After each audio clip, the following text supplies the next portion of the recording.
اس دوران پہلی اینگلو میسور جنگ لڑی گئی۔ پھر 1780 سے 1784 تک دوسری اینگلو میسور جنگ کا وقفہ رہا ہے۔ پھر 1782 سن عیسوی ابھی جنگ چل ہی رہی تھی، اسی درمیان حیدر علی کی وفات ہوتی ہے۔ پھر 1792 میں تیسری اینگلو میسور جنگ ٹیپو سلطان اور انگریزوں کے درمیان لڑی گئی تھی۔ 1799 سن عیسوی میں کیا ہوتا ہے بچوں؟ انگریزوں کے ایک بہت ہی مضبوط حریف ٹیپو سلطان کی شہادت ہوتی ہے۔ پھر 1824 سن عیسوی میں انگریز جو ہے کتور پر نہ صرف حملہ کرتے ہیں بلکہ اس پر قبضہ کر کے کتور کی رانی کو جیل میں قید کرتے ہیں۔ اس کے بعد 1829 اور 1830 کے درمیان سنگولی رائنا جو ہے اپنے خدمات ہندوستان کے لیے ادا کرتے رہتے ہیں۔ پھر اس کے بعد جو ہے 1835 سے 37 کے درمیان ہم جو ہے امر سوڑیا بغاوت کو دیکھتے ہیں۔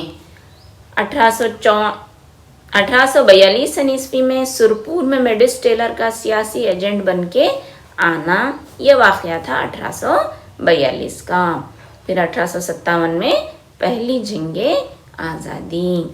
اس طرح میں نے 3 قسم سے آپ کو ٹائم لائن تیار کرنے کا بتلایا ہے۔ آپ ہر ایک سبق کا آپ کو جو موضوع لگتا ہے، آپ جس میں جو ہے کمفرٹیبل محسوس کرتے ہیں، اس طرح کا ٹائم لائن تیار کیجئے، اپنے اسکول کے، اپنے کلاس کے جو ہے دیواروں پر آویزاں کیجئے۔ اس سے جو ہے آپ کو بہت ہی آسانی سے بہت سارے جو ہے معلومات بھی ملیں گی اور آپ کو سن عیسوی یاد رکھنے میں فائدہ بھی ہوگا۔ اس کے ساتھ ہی آج اس ویڈیو لیسن کو ختم کرتے ہیں۔ اللہ حافظ۔ ہمیں ہمیشہ اپنی دعاؤں میں شامل رکھیے گا۔